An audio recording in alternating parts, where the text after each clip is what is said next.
This morning, President Trump's tariffs on Canada, Mexico, and China are expected to go into effect. Now, this move amounts to a 25% tax on goods from Mexico and Canada, 10% on goods from China.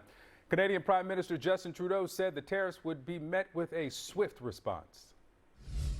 If the president does choose to implement any tariffs against Canada, we're ready with a response.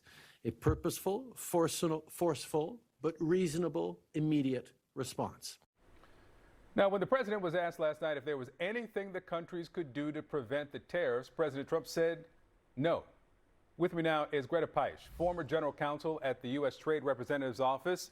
Greta, good morning to you. So the threat, let's go back a couple of days to this spat with Colombia. Different country, different economy, different trade relationship, but the threat worked for Colombia.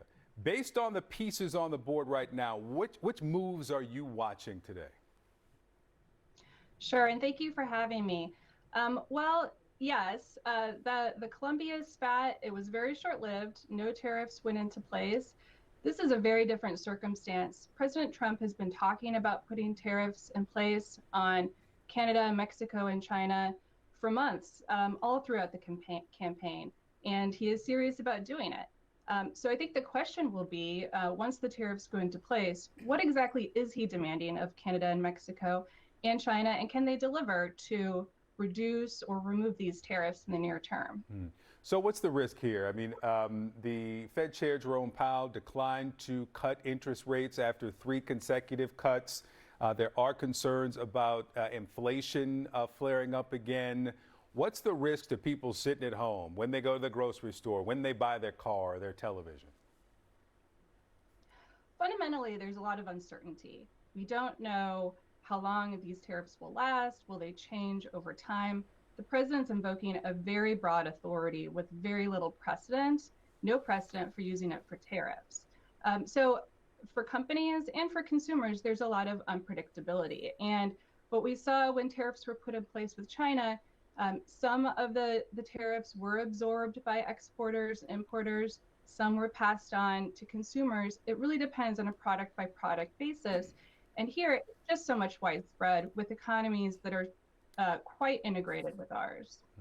Is this a scenario in which there would be U.S. tariffs, or the U.S. would place tariffs on the imports from these countries, and then potential retaliation and then static?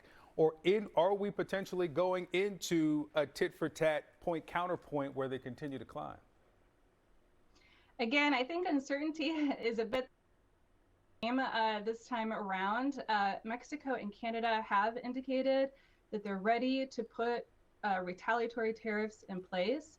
I'll be watching how quickly that happens. If the countries think that a deal is on the table in the short term that could be had to avert or reduce these tariffs, you may not see those go in place right away. You may see the countries giving a chance for those discussions to continue. If they do put tariffs of equivalent value in place right away, then the ball is back in the Trump administration court.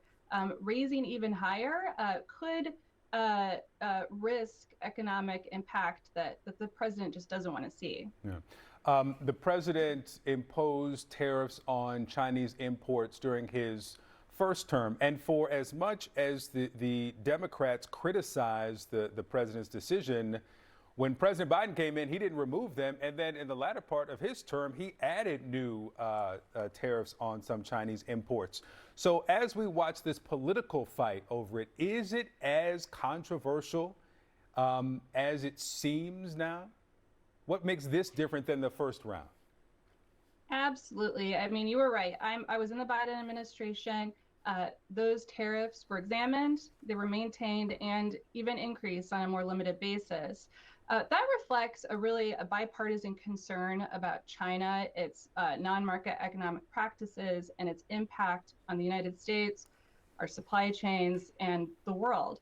When you talk about Canada and Mexico, it's very different. We have a very integrated supply chain that goes back decades, a very high level of trade going both directions across the border. So that this move is quite more controversial And I think the Hill, on a bipartisan basis, will be very concerned about the impacts on states, on constituents, and districts. Greta Peisch, thank you so much for the insight.